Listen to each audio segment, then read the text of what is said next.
Honeysuckle Cottage by P.G. Wodehouse. "Do you believe in ghosts?"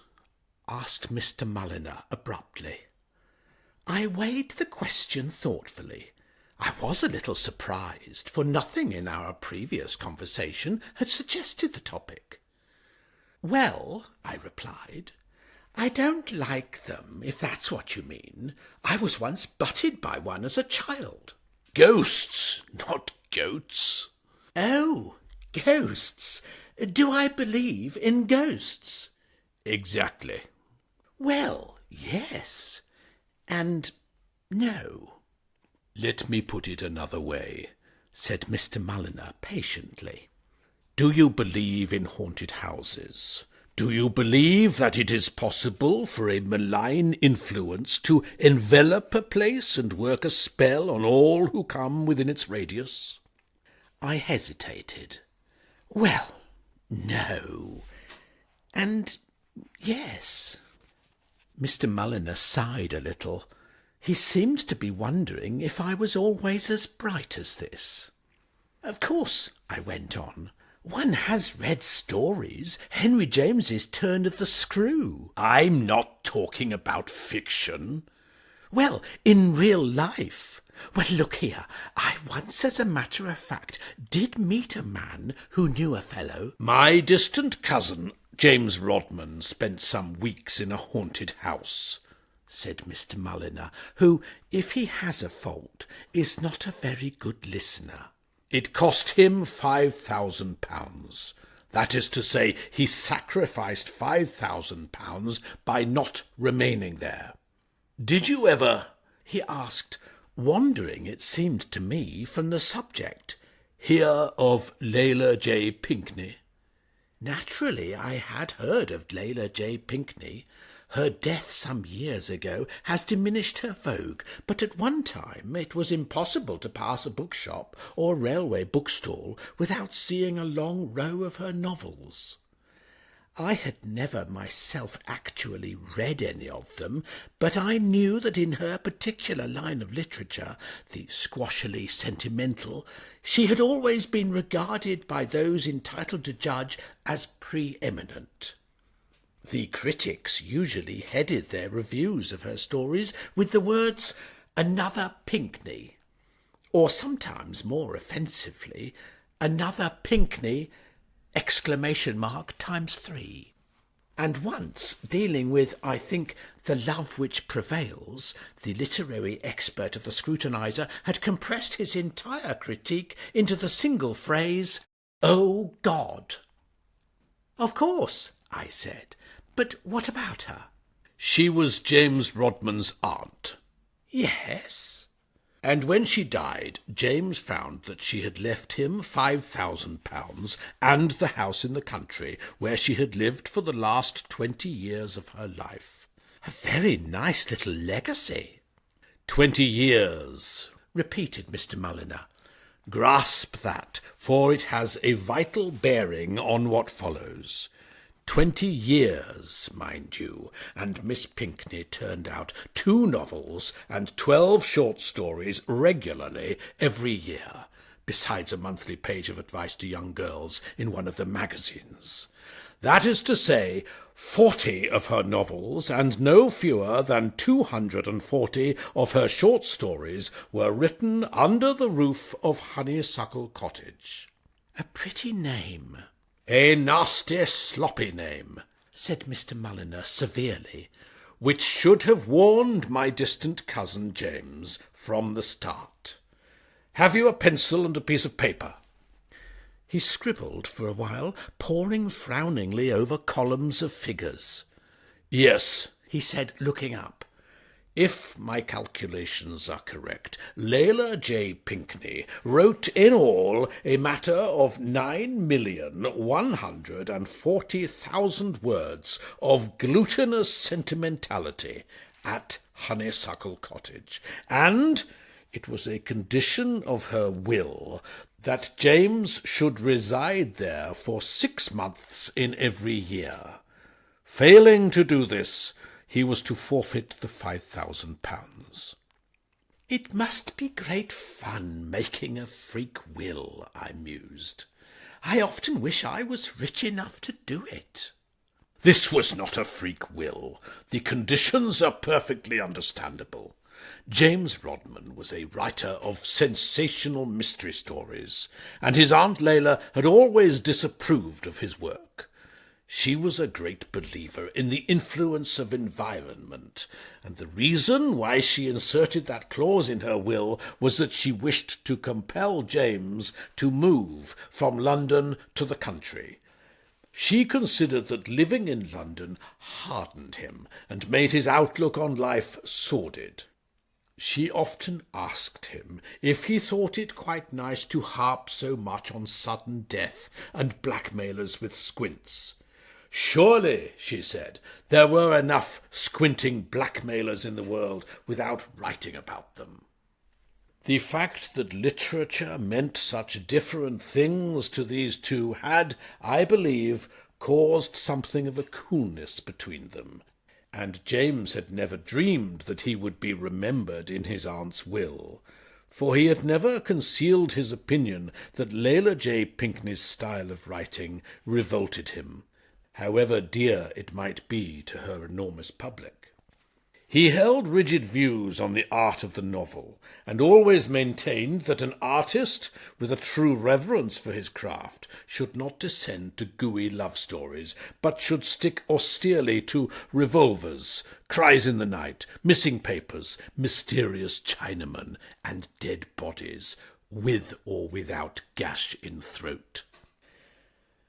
And not even the thought that his aunt had dandled him on her knee as a baby could induce him to stifle his literary conscience to the extent of pretending to enjoy her work. First, last, and all the time, James Rodman had held the opinion, and voiced it fearlessly, that Lila J. Pinkney wrote bilge. It was a surprise to him, therefore, to find that he had been left this legacy. A pleasant surprise, of course. James was making quite a decent income out of the 3 novels and 18 short stories which he produced annually, but an author can always find a use for £5,000.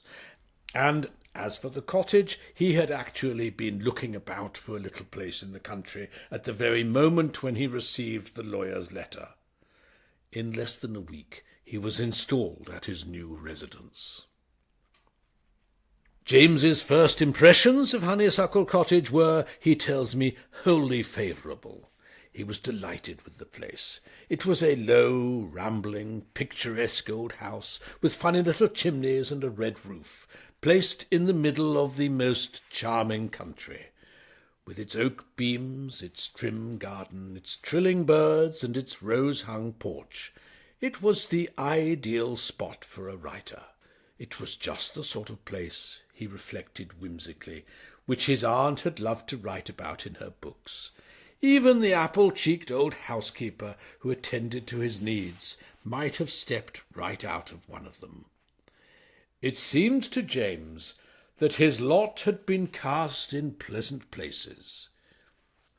He had brought down his books, his pipes, and his golf clubs, and was hard at work finishing the best thing he had ever done.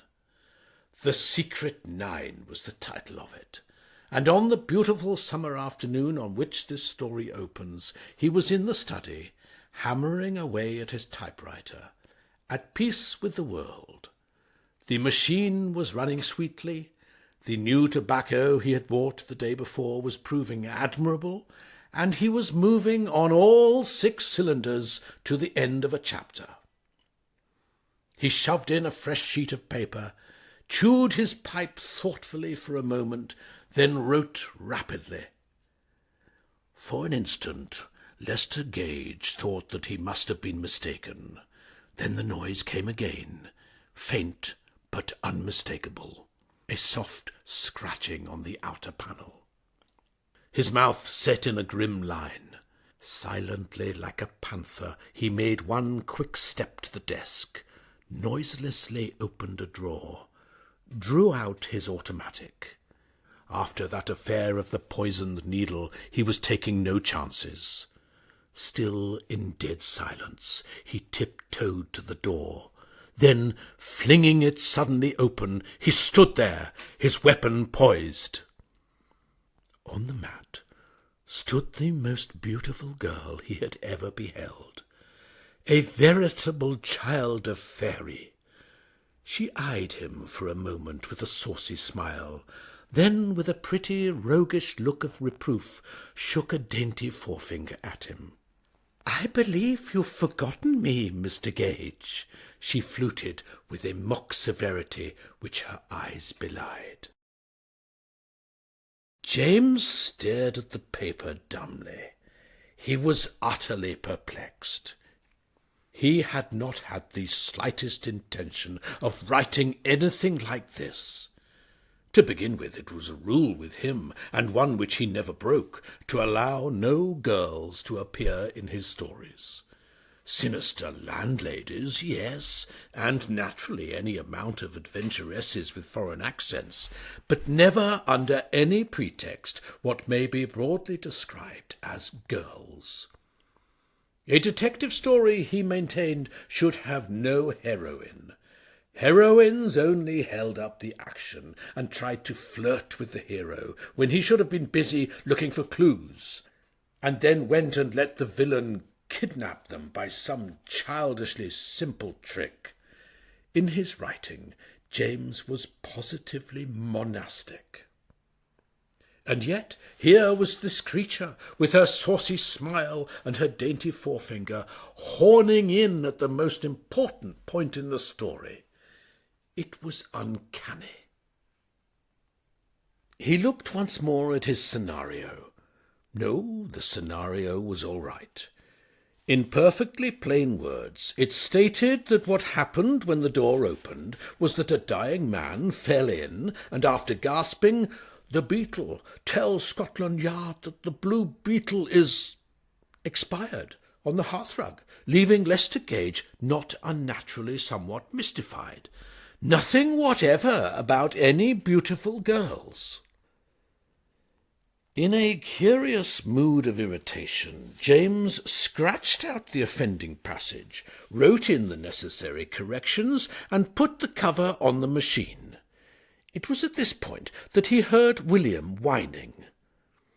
The only blot on this paradise which James had so far been able to discover was the infernal dog William. Belonging nominally to the gardener, on the very first morning he had adopted James by acclamation, and he maddened and infuriated James. He had a habit of coming and whining under the window when James was at work. The latter would ignore this as long as he could, then, when the thing became insupportable, would bound out of his chair to see the animal standing on the gravel, gazing expectantly up at him with a stone in his mouth. William had a weak-minded passion for chasing stones, and on the very first day James, in a rash spirit of camaraderie, had flung one for him. Since then, James had thrown no more stones, but he had thrown any number of other solids, and the garden was littered with objects ranging from matchboxes to a plaster statuette of the young Joseph prophesying before Pharaoh, and still William came and whined, an optimist to the last. The whining, coming now at a moment when he felt irritable and unsettled, acted on James much as the scratching on the door had acted on Lester Gage. Silently, like a panther, he made one quick step to the mantelpiece, removed from it a china mug bearing the legend, "A present from Clacton-on-Sea," and crept to the window. And as he did so, a voice outside said, "Go away, sir, go away." And there followed a short, high-pitched bark, which was certainly not William's. William was a mixture of Airedale, Setter, Bull-terrier, and Mastiff, and when in vocal mood favoured the Mastiff side of his family. James peered out. There on the porch stood a girl in blue. She held in her arms a small, fluffy white dog, and she was endeavouring to foil the upward movement toward this of the blackguard William. William's mentality had been arrested some years before at the point where he imagined that everything in the world had been created for him to eat. A bone, a boot, a steak, the back wheel of a bicycle, it was all one to William. If it was there, he tried to eat it. He had even made a plucky attempt to devour the remains of the young Joseph prophesying before Pharaoh, and it was perfectly plain now that he regarded the curious wriggling object in the girl's arms purely in the light of a snack to keep body and soul together till dinner-time. "William!" bellowed James. William looked courteously over his shoulder with eyes that beamed with the pure light of a life's devotion, wagged the whip-like tail which he had inherited from his bull-terrier ancestor, and resumed his intent scrutiny of the fluffy dog. "Oh, please," cried the girl, "this great rough dog is frightening poor Toto." The man of letters and the man of action do not always go hand in hand, but practice had made James perfect in handling with a swift efficiency any situation that involved William. A moment later, the canine moron, having received the present from Clacton in the short ribs, was scuttling round the corner of the house, and James had jumped through the window and was facing the girl. She was an extraordinarily pretty girl, very sweet and fragile.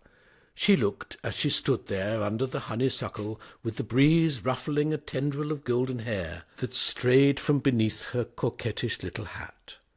Her eyes were very big and very blue, her rose-tinted face becomingly flushed. All wasted on James, though. He disliked all girls, and particularly the sweet, droopy type. "Did you want to see somebody?" he asked stiffly. "Just the house," said the girl. "If it wouldn't be giving any trouble, I do so want to see the room where Miss Pinkney wrote her books. This is where Lila J. Pinkney used to live, isn't it?" "Yes, I am her nephew. My name is James Rodman." "Mine is Rose Maynard."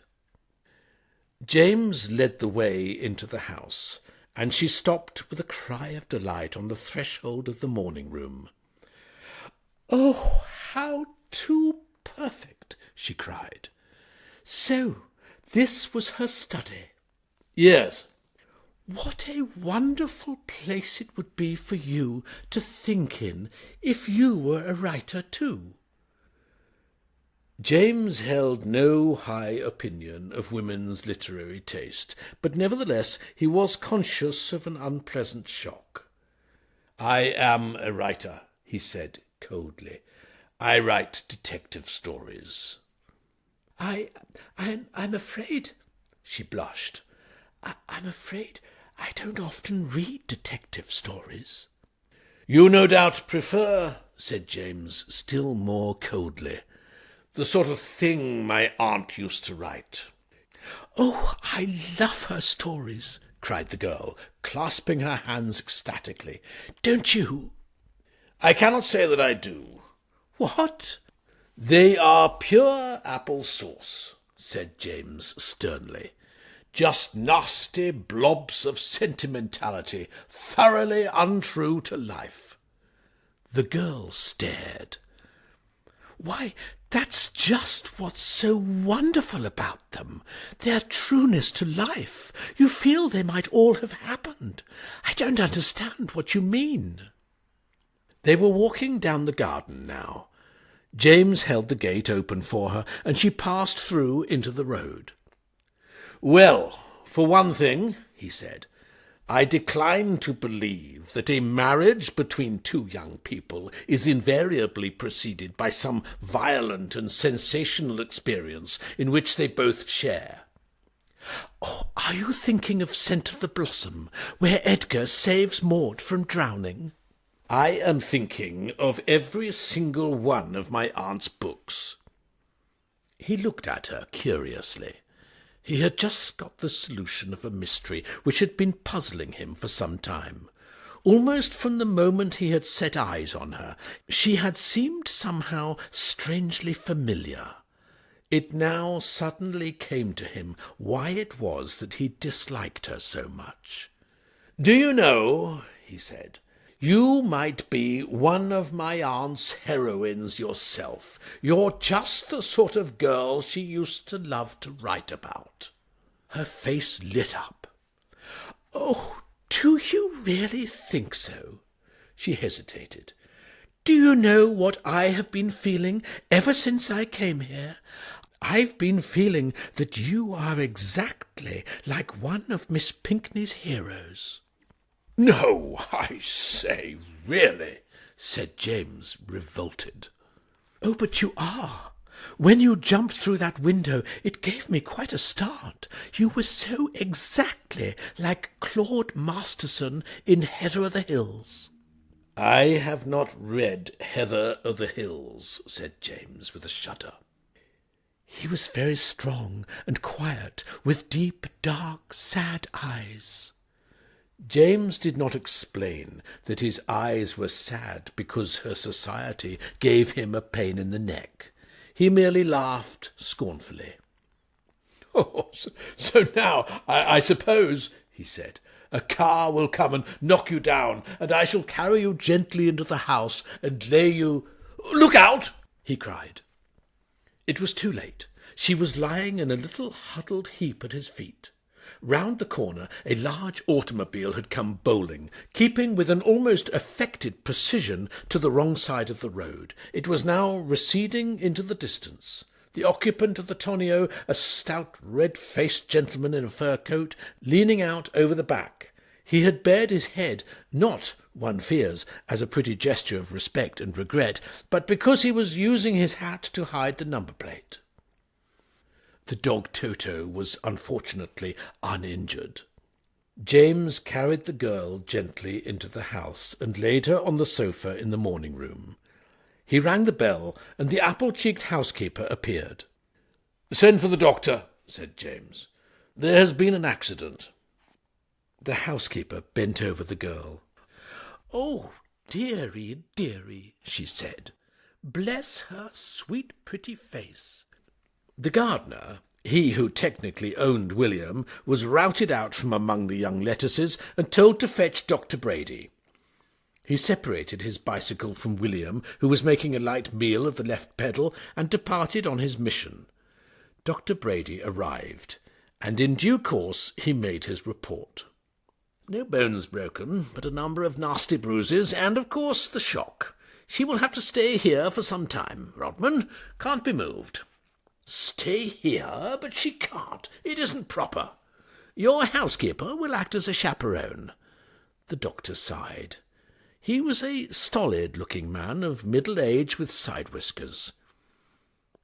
"A beautiful girl, that, Rodman," he said. "I suppose so," said James. "A sweet, beautiful girl. An elfin child." "A what?" cried James, starting. This imagery was very foreign to Dr. Brady as he knew him. On the only previous occasion on which they had had any extended conversation, the doctor had talked exclusively about the effect of too much protein on the gastric juices. An elfin child, a tender, fairy creature. When I was looking at her just now, Rodman, I nearly broke down. Her little hand lay on the coverlet like some white lily floating on the surface of a still pool, and her dear, trusting eyes gazed up at me. He pottered off down the garden, still babbling, and James stood staring after him blankly. And slowly, like some cloud athwart a summer sky, there crept over James's heart the chill shadow of a nameless fear. It was about a week later that Mr. Andrew McKinnon, the senior partner in the well-known firm of literary agents, McKinnon and Gooch, sat in his office in Chancery Lane, frowning thoughtfully over a telegram. He rang the bell. "Ask Mr. Gooch to step in here." He resumed his study of the telegram. "Oh, Gooch," he said when his partner appeared. "I've just had a curious wire from young Rodman. He seems to want to see me very urgently." Mr. Gooch read the telegram. "Written under the influence of some strong mental excitement," he agreed. "I wonder why he doesn't come to the office if he wants to see you so badly." "Oh, he's working very hard, finishing that novel for Prodder and Wiggs. Can't leave it, I suppose. Well, it's a nice day. If you will look after things here, I think I'll motor down and let him give me lunch." As Mr. McKinnon's car reached the crossroads a mile from Honeysuckle Cottage, he was aware of a gesticulating figure by the hedge. He stopped the car. "Morning, Rodman." "Thank God you've come," said James. It seemed to Mr. McKinnon that the young man looked paler and thinner. "Would you mind walking the rest of the way? There's something I want to speak to you about." Mr. McKinnon alighted, and James, as he glanced at him, felt cheered and encouraged by the very sight of the man. The literary agent was a grim, hard-bitten person, to whom, when he called at their offices to arrange terms, editors kept their faces turned so that they might at least retain their back collar studs. There was no sentiment in Andrew McKinnon. Editoresses of society papers practised their blandishments on him in vain, and many a publisher had walked screaming in the night, dreaming that he was signing a McKinnon contract.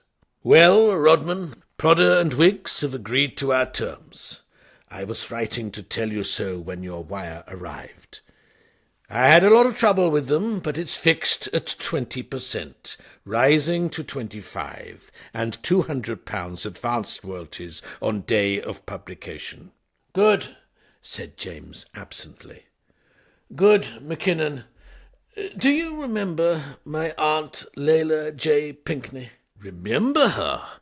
Why, I was her agent all her life." "Of course. Then you know the sort of tripe she wrote." "No author," said Mr. McKinnon reprovingly, "who pulls down a steady £20,000 a year writes tripe." "Well, anyway, you know her stuff." "Who better?" "When she died, she left me £5,000 and her house, Honeysuckle Cottage. I'm living there now, McKinnon. Do you believe in haunted houses?" "No." "Yet I tell you solemnly that Honeysuckle Cottage is haunted." "By your aunt?" said Mr. McKinnon, surprised. "By her influence. There's a malignant spell over the place, a sort of miasma of sentimentalism. Everybody who enters it succumbs." "Tut, tut, you mustn't have these fancies." "They aren't fancies. You aren't seriously meaning to tell me." "Well, how do you account for this? That book you were speaking about, which Prodder and Wiggs are to publish, The Secret Nine. Every time I sit down to write it, a girl keeps trying to sneak in. Into the room, into the story. You don't want a love interest in your sort of book," said Mr. McKinnon, shaking his head. It delays the action." "I know it does, and every day I have to keep shooing this infernal female out. An awful girl, McKinnon, a soppy, soupy, treacly, drooping girl with a roguish smile. This morning she tried to butt in on the scene where Lester Gage is trapped in the den of the mysterious leper." "No!" "She did, I assure you. I had to rewrite 3 pages before I could get her out of it. And that's not the worst. Do you know, Mr. McKinnon, that at this moment I am actually living the plot of a typical Lila May Pinkney novel in just the setting she always used.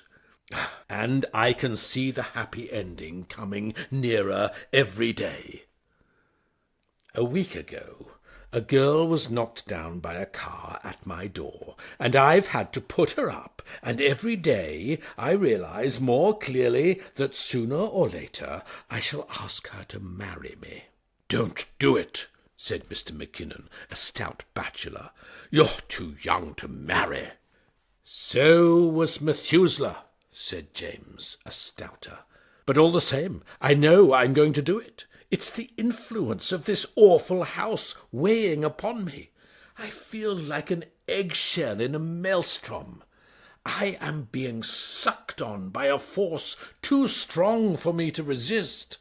This morning I found myself kissing her dog. No! I did, and I loathe the little beast. Yesterday I got up at dawn and plucked a nosegay of flowers for her, wet with the dew. Rodman! It's a fact. I laid them at her door and went downstairs, kicking myself all the way. And there in the hall was the apple-cheeked housekeeper regarding me archly. If she didn't murmur, "Bless their sweet young hearts, my ears deceived me." Well, why don't you pack up and leave? If I do, I lose the £5,000. "Ah," said Mr. McKinnon, "I can understand what has happened. It's the same with all haunted houses. My aunt's subliminal ether vibrations have woven themselves into the texture of the place, creating an atmosphere which forces the ego of all who come in contact with it to attune themselves to it. It's either that or something to do with the fourth dimension." Mr. McKinnon laughed scornfully. "Oh, tut, tut," he said again. "This is pure imagination. What has happened is that you've been working too hard. You'll see this precious atmosphere of yours will have no effect on me." "That's exactly why I asked you to come down. I hoped you might break the spell." "I will that," said Mr. McKinnon jovially. The fact that the literary agent spoke little at lunch caused James no apprehension. Mr. McKinnon was ever a silent trencherman. From time to time James caught him stealing a glance at the girl, who was well enough to come down to meals now, limping pathetically. But he could read nothing in his face, and yet the mere look of his face was a consolation. It was so solid, so matter-of-fact, so exactly like an unemotional coconut. "You've done me good," said James with a sigh of relief as he escorted the agent down the garden to his car after lunch. "I felt all along that I could rely on your rugged common sense. The whole atmosphere of the place seems different now." Mr. McKinnon did not speak for a moment. He seemed to be plunged in thought. "Rodman," he said as he got into his car, "I've been thinking over that suggestion of yours, putting a love interest into the Secret Nine. I think you're wise. The story needs it. After all, what is there greater in the world than love? Love. Love. Aye, it's the sweetest word in the language. Put in a heroine, and let her marry Lester Gage." "If," said James grimly, "she does succeed in worming her way in, she'll jolly well marry the mysterious leper. But look here, I don't understand." "It was seeing that girl that changed me," proceeded Mr. McKinnon, and as James stared at him aghast, tears suddenly filled his hard-boiled eyes. He openly snuffled. "Aye, seeing her sitting there under the roses with all that smell of honeysuckle and all, and the birdies singing so sweet in the garden, and the sun lighting up her bonny face. Oh, the pure wee lass," he muttered, dabbing at his eyes. "The pure bonny wee lass, Rodman," he said, his voice quivering. I've decided that we're being hard on Prodder and Wiggs. Wiggs has had sickness in his home lately. We mustn't be hard on a man who's had sickness in his home. Eh, laddie? No, no. I'm going to take back that contract and offer it to a flat 12% and no advanced royalties. What? But you shanna lose by it, Rodman. You shan't lose by it, my manny. I'm going to waive my commission. The pure bonny wee lass. The car rolled off down the road. Mr. McKinnon, seated in the back, was blowing his nose violently. "This is the end," said James. It is necessary at this point to pause and examine James Rodman's position with an unbiased eye. The average man, unless he puts himself in James's place, will be unable to appreciate it. James, he will feel, was making a lot of fuss about nothing. Here he was, drawing daily closer and closer to a charming girl with big blue eyes, and surely rather to be envied than pitied.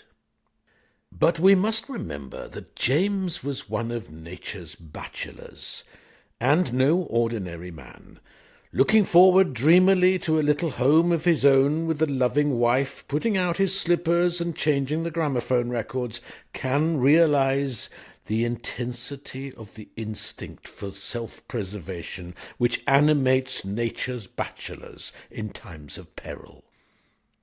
James Rodman had a congenital horror of matrimony. Though a young man, he had allowed himself to develop a great many habits which were as the breath of life to him, and these habits he knew instinctively a wife would shoot to pieces within a week of the end of the honeymoon. James liked to breakfast in bed, and having breakfasted, to smoke in bed, and knock the ashes out on the carpet. What wife would tolerate this practice? James liked to pass his days in a tennis shirt, grey flannel trousers and slippers. What wife ever rests until she has enclosed her husband in a stiff collar, tight boots, and a morning suit, and taken him with her to the musicale? These and 1,000 other thoughts of the same kind flashed through the unfortunate young man's mind as the days went by, and every day that passed seemed to draw him nearer to the brink of the chasm. Fate appeared to be taking a malicious pleasure in making things as difficult for him as possible. Now that the young girl was well enough to leave her bed, she spent her time sitting in a chair on the sun-sprinkled porch, and James had to read to her, and poetry at that. And not the jolly, wholesome sort of poetry the boys are turning out nowadays either.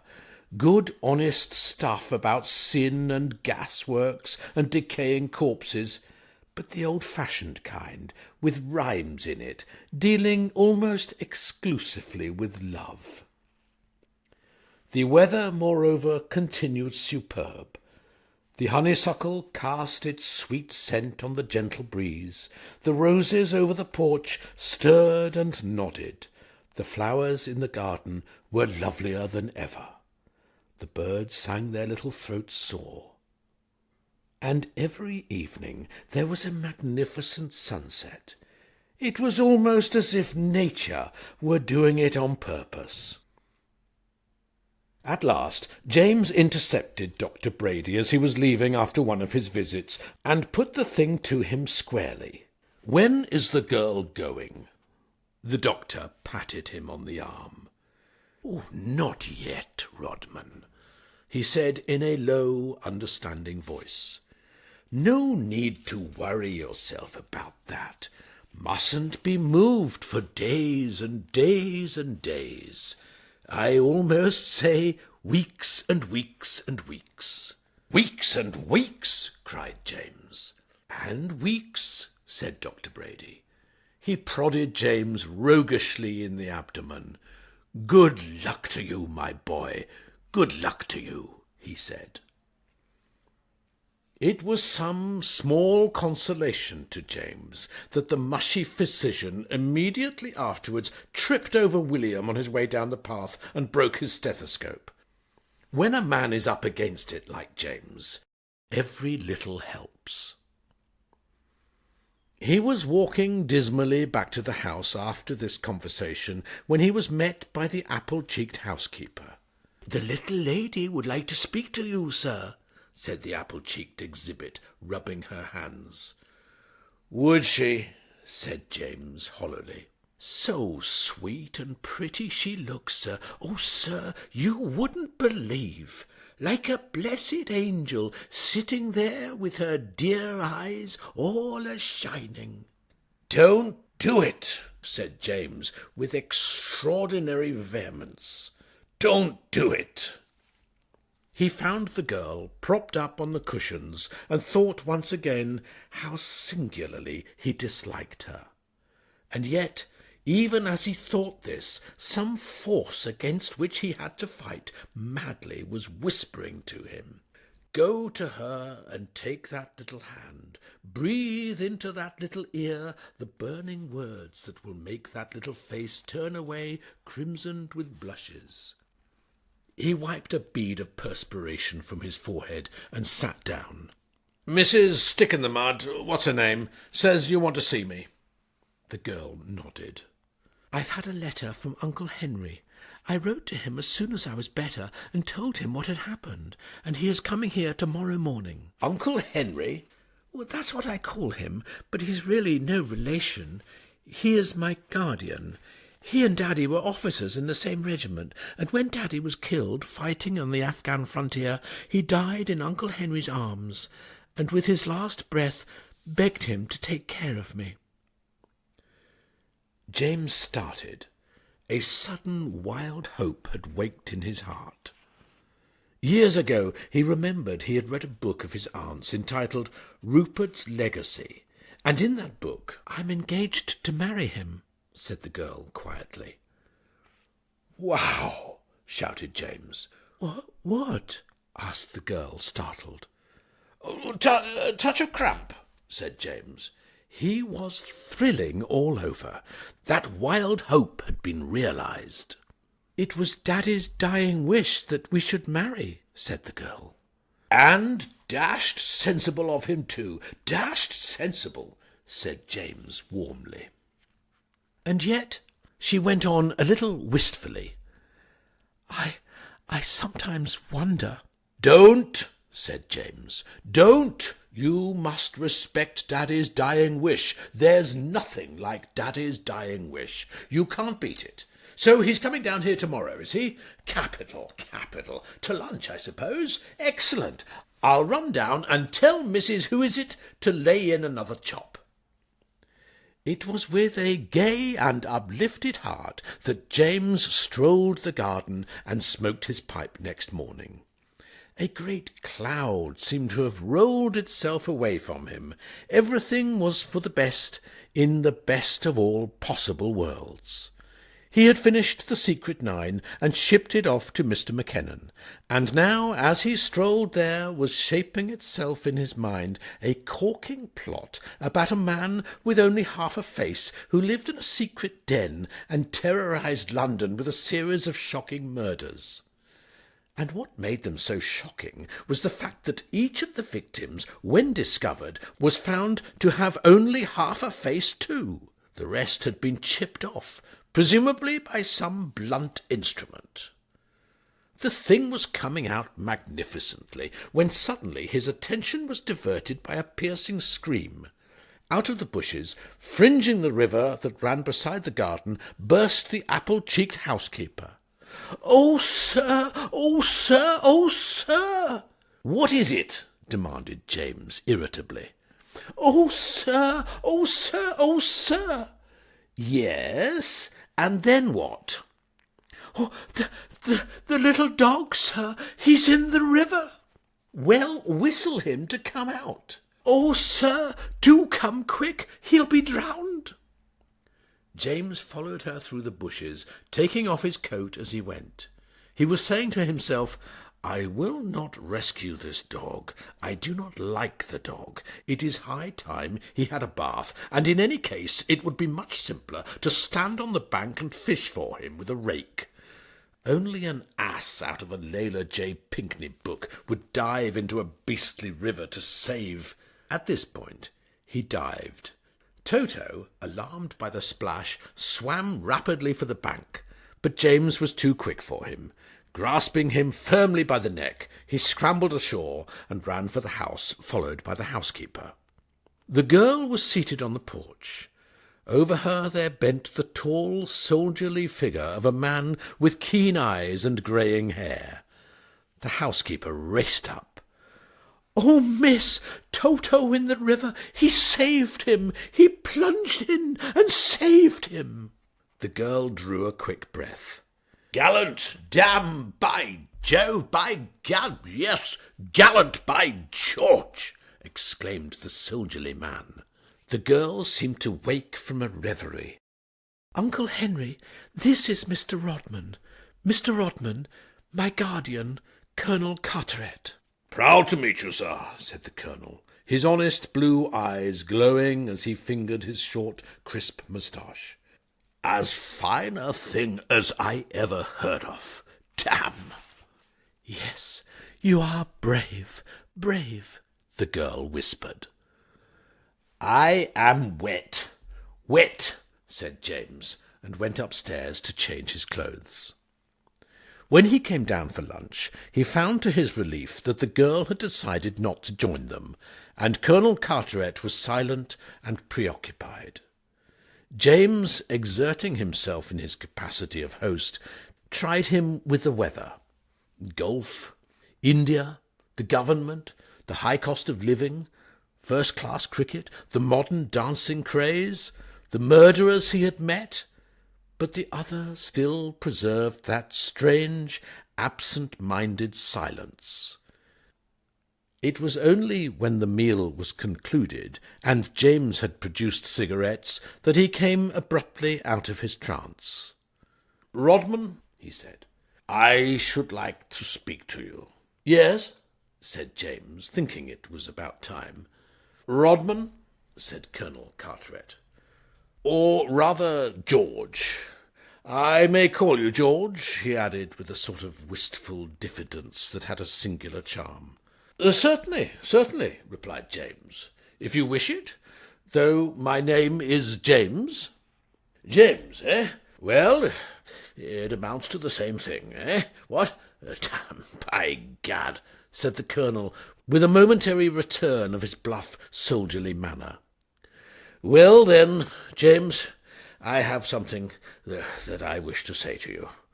Did Miss Maynard, did Rose happen to tell you anything about myself in connection with herself?" "She mentioned that you and she were engaged to be married." The colonel's tightly drawn lips quivered. "No longer," he said. "What?" "No, John, my boy." "James?" "No, James, my boy, no longer. While you were upstairs changing your clothes, she told me, breaking down, poor child, as she spoke, that she wished our engagement to be at an end." James half rose from the table, his cheeks blanched. "You don't mean that," he gasped. Colonel Carteret nodded. He was staring out of the window, his fine eyes set in a look of pain. "But this is nonsense," cried James. "This is absurd. She mustn't be allowed to chop and change like this. I mean to say, it isn't fair." "Don't think of me, my boy." "I'm not. I mean, did she give any reason?" "Her eyes did." "Her eyes did?" "Her eyes, when she looked at you on the porch, as you stood there, young, heroic, having just saved the life of the dog she loves. It is you who won that tender heart, my boy." "Now listen," protested James. You aren't going to sit there and tell me that a girl falls in love with a man just because he saves her dog from drowning? Why, surely, said Colonel Carteret, surprised. What better reason could she have? He sighed. It is the old, old story, my boy. Youth to youth. I am an old man. I should have known. I should have foreseen. Yes, youth to youth. You are a bit old. Yes, yes. No, no. Yes, yes. Don't keep on saying yes, yes, cried James, clutching at his hair. Besides, she wants a steady old buffer, a steady, sensible man of medium age, to look after her. Colonel Carteret shook his head with a gentle smile. This is mere quixotry, my boy. It is splendid of you to take this attitude, but no, no. Yes, yes. No, no.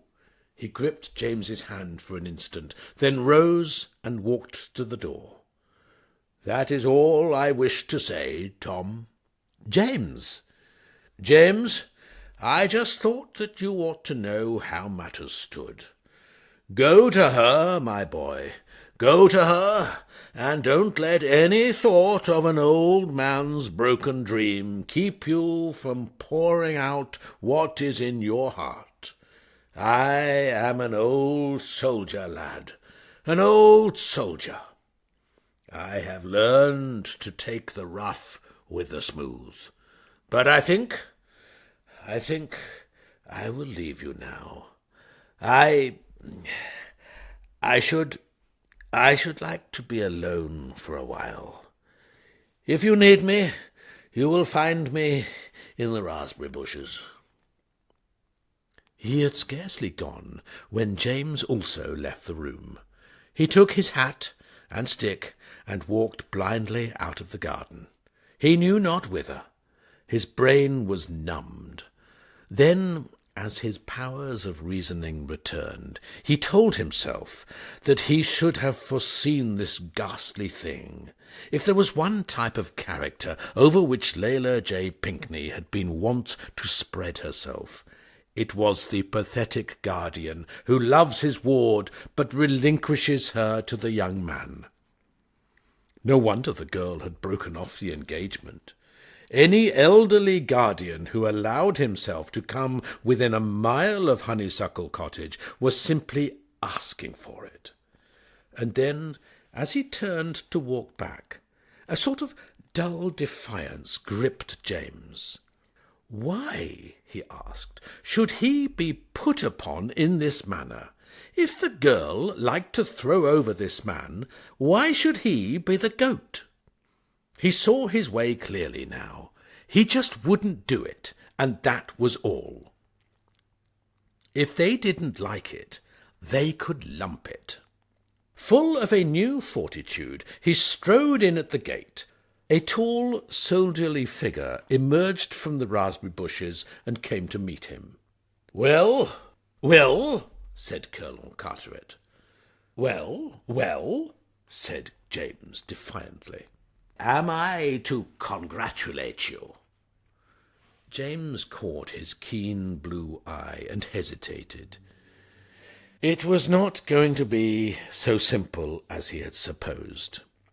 "Well, he said. Into the keen blue eyes there came a look that James had not seen there before. It was the stern, hard look which probably had caused men to bestow upon this old soldier the name of Cold Steel Carteret. "You have not asked Rose to marry you?" No, not yet." The keen blue eyes grew keener and bluer. "Rodman," said Colonel Carteret in a strange, quiet voice, "I have known that little girl since she was a tiny child. For years she has been all in all to me. Her father died in my arms, and with his last breath bade me see that no harm came to his darling. I have nursed her through mumps, measles, aye, and chicken-pox, and I live but for her happiness." He paused, with a significance that made James's toes curl. "Rodman," he said, "do you know what I would do to any man who trifled with that little girl's affections?" He reached in his hip pocket, and an ugly-looking revolver glittered in the sunlight. "I would shoot him like a dog." Like a dog?" faltered James. "Like a dog," said Colonel Carteret. He took James's arm and turned him towards the house. "She is on the porch. Go to her, and if—" He broke off. "But tut," he said in a kindlier tone, "I am doing you an injustice, my boy. I know it."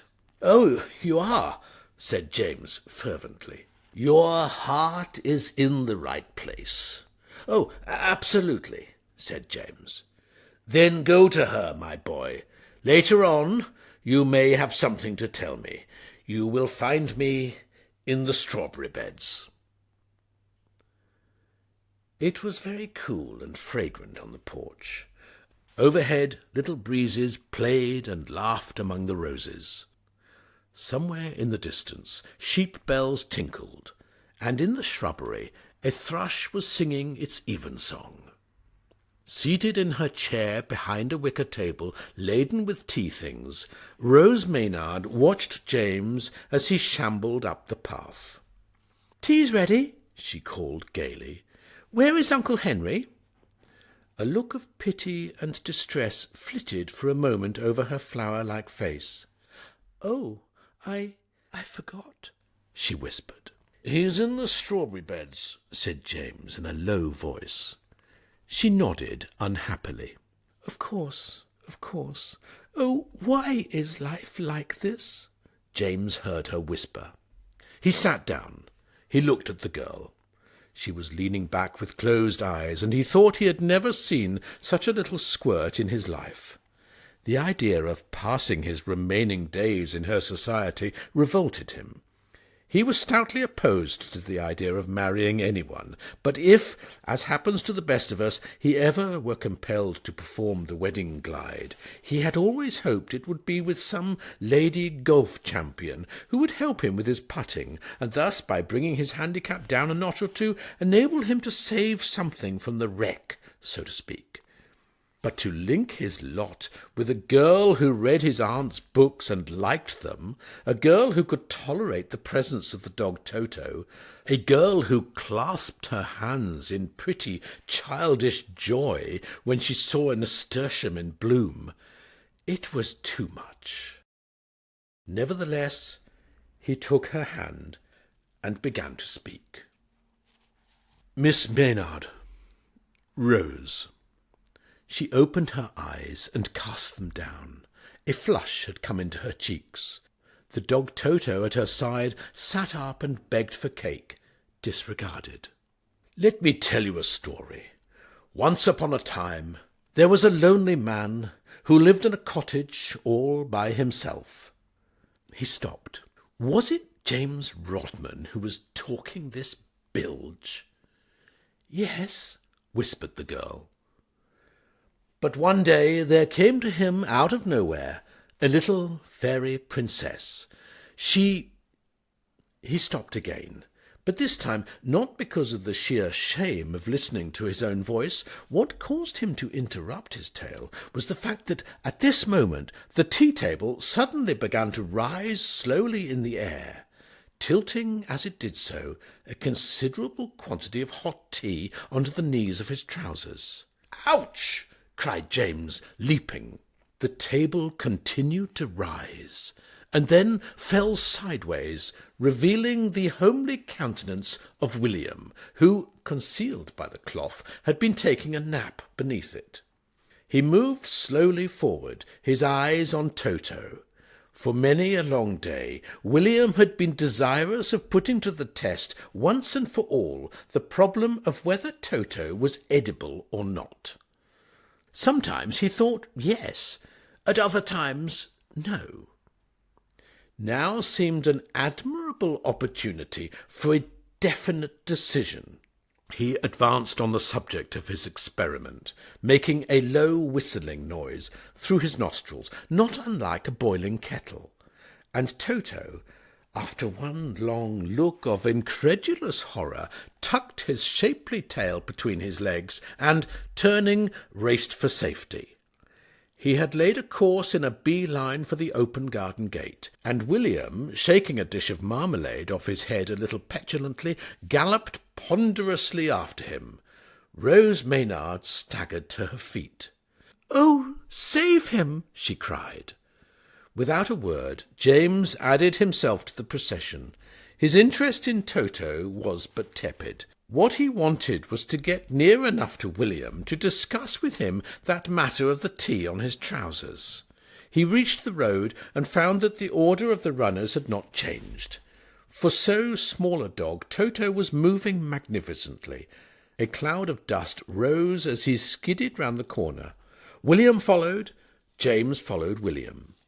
And so they passed Farmer Burkitt's barn, Farmer Giles's cowshed, the place where Farmer Willett's pigsty used to be before the big fire, and the Bunch of Grapes public house, Jane O'Big's prop, licensed to sell tobacco, wines, and spirits, and it was as they were turning down the lane that leads past Farmer Robinson's chicken run that Toto, thinking swiftly, bolted abruptly into a small drain-pipe.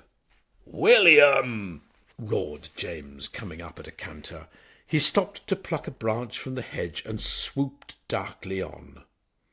William had been crouching before the pipe, making a noise like a bassoon into its interior, but now he rose and came beamingly to James. His eyes were aglow with chumminess and affection, and placing his forefeet on James's chest, he licked him 3 times on the face in rapid succession. And as he did so, something seemed to snap in James. The scales seemed to fall from James's eyes. For the first time he saw William as he really was, the authentic type of dog that saves his master from a frightful peril. A wave of emotion swept over him. "William," he muttered, "William."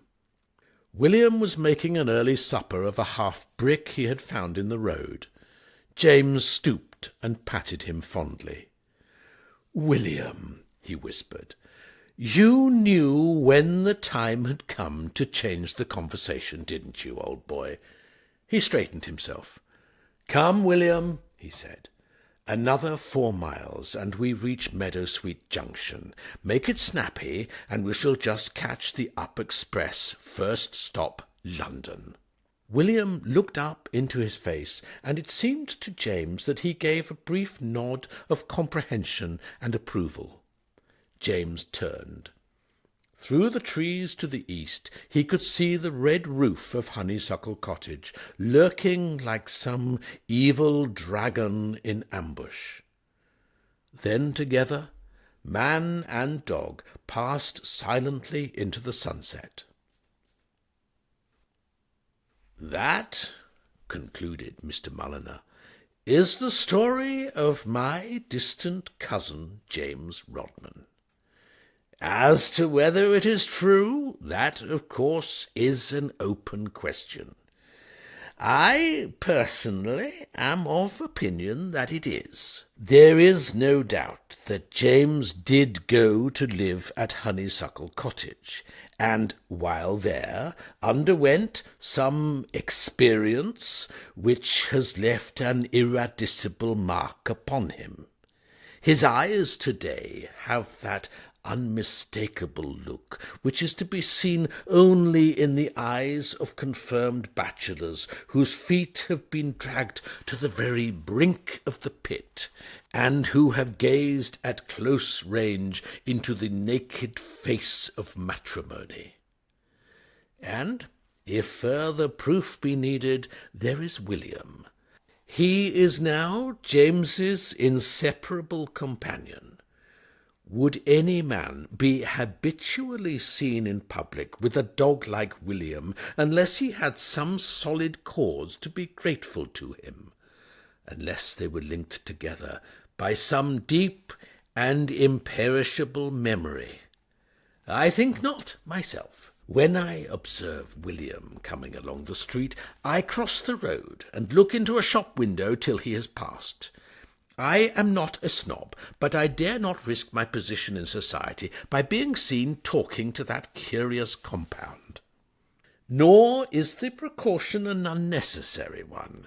There is about William a shameless absence of appreciation of class distinctions, which recalls the worst excesses of the French Revolution. I have seen him with these eyes chivy a Pomeranian belonging to a baroness in her own right from near the Achilles statue to within a few yards of the Marble Arch. And yet James walks daily with him in Piccadilly. It is surely significant. And that was Honeysuckle Cottage, read by Nick Martin.